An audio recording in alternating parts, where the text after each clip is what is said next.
광교 꿈의 교회 성도 여러분, 안녕하세요. 바이블 브런치 시간 박철영입니다. 오늘 여러분 함께 나누실 하나님의 말씀 역대하 35장 1절에서 19절까지의 말씀입니다. 그 말씀 중에 18절, 19절 말씀을 제가 표준 세번역 성경으로 읽어드리도록 하겠습니다. 예언자 사무엘 이후로 이스라엘 안에서 이처럼 유월절을 지킨 예가 없었고 이스라엘의 역대 왕들 가운데에서도 요시야가 제사장들과 레위 사람들과 그때 거기 모인 온 유다와 이스라엘 사람들과 예루살렘 주민들과 함께 지킨 그런 유월절은 일찍이 지켜본 왕이 없었다. 유월절을 이렇게 지킨 것은 요시야가 나라를 다스린 지 18째 해가 되던 때의 일이다. 자, 우리 역대하 35장 1절에서 19절까지의 말씀 중에 18절, 19절을 우리 함께 보았습니다.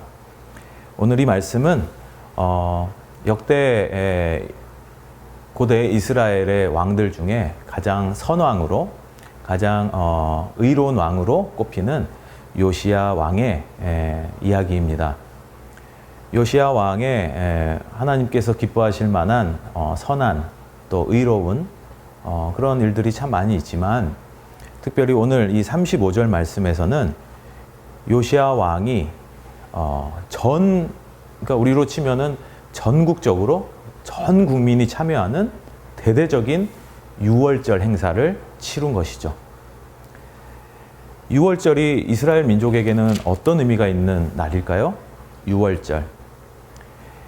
이스라엘 민족에게는 즉 이스라엘이라는 나라가 물론 북이스라엘과 남유다로 나눠지긴 했지만 이스라엘이라고 하는 나라가 생긴 시점은 바로 사무엘 선지자에 의해서 사울 왕이 세워지는 시점부터 국가로 형성되었죠. 아까 18절의 말씀에 이렇게 18절이 시작됩니다.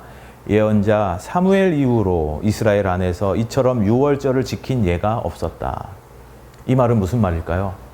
이스라엘이 어떤 한 독립된 민족, 자유로운 민족, 하나님의 선택을 받은 민족의 형태를 넘어서 하나의 국가, 왕이 세워지고 또 하나의 국가의 형태로 놀랍게 발전하고 성장할 수 있었던 그러한 시작이 바로 사무엘 선지자로부터 이스라엘의 왕이 세워진 시점부터라고 할 수 있고, 그러니까 국가가 생긴 시점이죠. 다르게 말씀드리면 이스라엘이라는 나라가 생긴 이래로 요시야 왕이 이번에 유월절을 전 백성들과 함께, 전 국민들과 함께 이렇게 유월절을 의미 있게 지낸 일은 국가 건국 이래로 처음이었다는 겁니다. 그런데 이 유월절이 어떤 의미를 가지는 것이냐면 이렇게 국가를 이루기까지 이스라엘의 민족, 이런 국가가 되기 전에는 그냥 히브리 민족이었죠. 히브리 민족이 국가가 되기 전에 어떤 삶을 살았습니까? 유목민의 삶을 살았죠. 그러다가 애굽에 정착하게 되었죠. 그런데 점점 번성하게 되고 하나님의 축복에 따라 그 민족의 수가 정말 하늘의 별처럼 바다의 모래알처럼 늘어나게 됩니다. 그런데 안타깝게도 이집트라고 하는, 애굽이라고 하는 그런 아주 강대국, 당시 가장 강력한 나라의 이민족이었던 이 히브리 민족들은 노예 생활을 오랜 기간 하게 됩니다. 하지만 하나님께서 선택하신 모세라는 지도자를 들어 쓰셔서 애굽에서 탈출하여 결국은 하나님께서 약속하신 땅에 들어오게 되고 그곳에 이 이스라엘이라는 국가가 생기게 된 것이죠. 근데 이 유월절은 그 애굽 시절로 돌아갑니다. 이집트의 노예 살던 시절, 모세와 함께 하나님의 인도하심과 하나님의 어떤 역사 속에서 이집트를 탈출하여 지금의 이스라엘의 민족이 있는 그 땅으로 오는 그 과정 중에 유월절이라고 하는 것이 있었다는 것이죠. 이집트 왕은 그 막강한 노동력과 국가 기반에 있어서 중요한 어떤 인력이 되는 그 노예들을 결코 놓아줄 수 없었어요. 그냥 보내줄 수 없었어요. 하나님이 몇 차례 경고하고 어떤 그 재앙을 내리시긴 했지만 그럼에도 불구하고 결코 그들을 해방시켜 주지 않았었습니다. 결국 이집트 지역에 있는 모든 첫째 된 것, 장자들, 또 첫째로 난 새끼들, 이러한 엄청난 그 죽음의 재앙이 이집트에 몰려오게 되죠. 하지만 히브리 민족들은 하나님을 믿는 선민으로서 유월절을 즉 유월절이라고 하는 것은 넘어간다는 거거든요. 유월 넘어간다. 그러니까 우리는 그 재앙을 하나님의 은총 가운데, 하나님의 보호하심 가운데 넘어가는 그러한 날로 지키는 절기였습니다. 그래서 이집트 왕이 두 손 두 발 다 들었습니다. 이러다가는 히브리 민족이 노예로 지키려다가 자기 민족이 또는 자기 나라가 망하게 생긴 거예요. 엄청난 재앙 앞에서 어쩔 수 없이 그래 너희가 그러면 가고 싶은 곳으로 가라라고 해방을 시켜주죠. 이 유월절이 어떻게 보면 이집트에게 있어서는 너무나도 참혹한 재앙이었을지 모르겠습니다. 하지만 히브리 민족에게는 그 노예 생활에서 해방을 얻은, 자유함을 얻은, 속죄함을 얻은, 그래서 그 은총 가운데 결국은 이렇게 국가를 이루고 한 나라를 세울 수 있는 시작 출발점과 같은 것이었죠.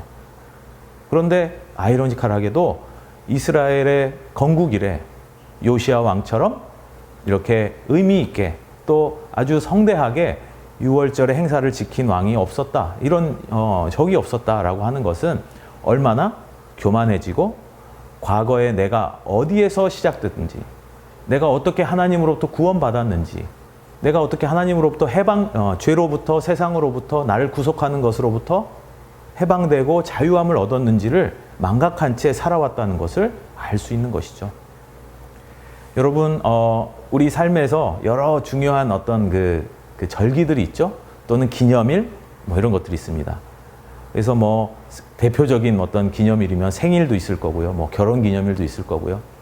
뭐 어떤 국가적으로는 어떤 뭐 공휴일로 지정되어 있는 그런 국가 지정 어떤 기념일 같은 것들이 있죠. 뭐 3.1절이라든지 광복절이라든지.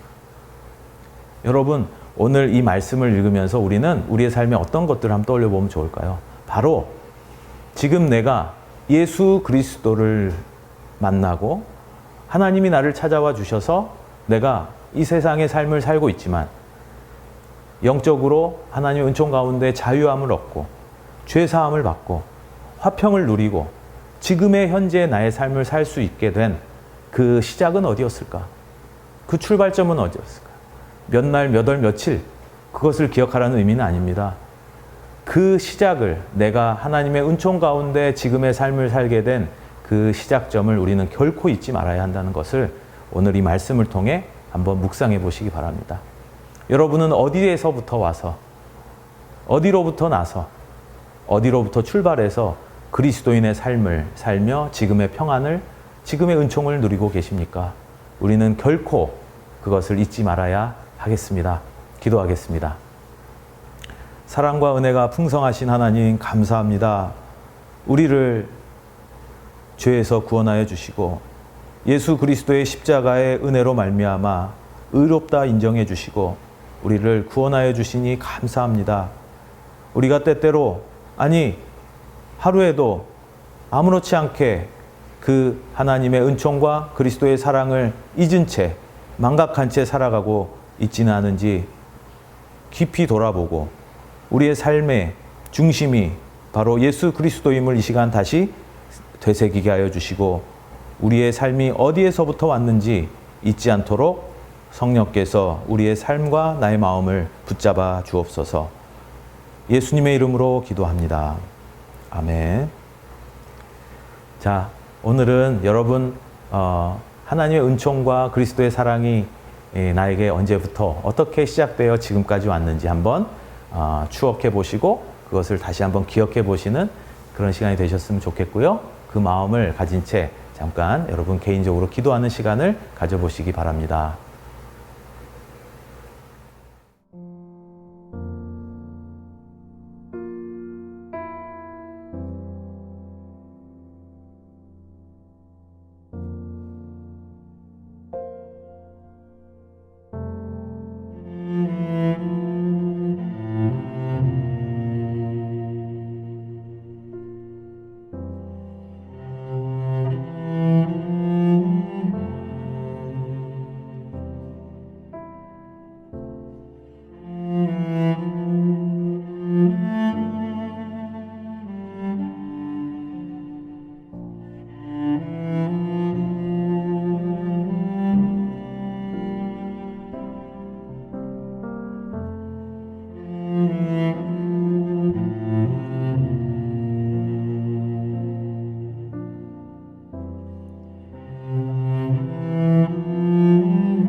있습니다.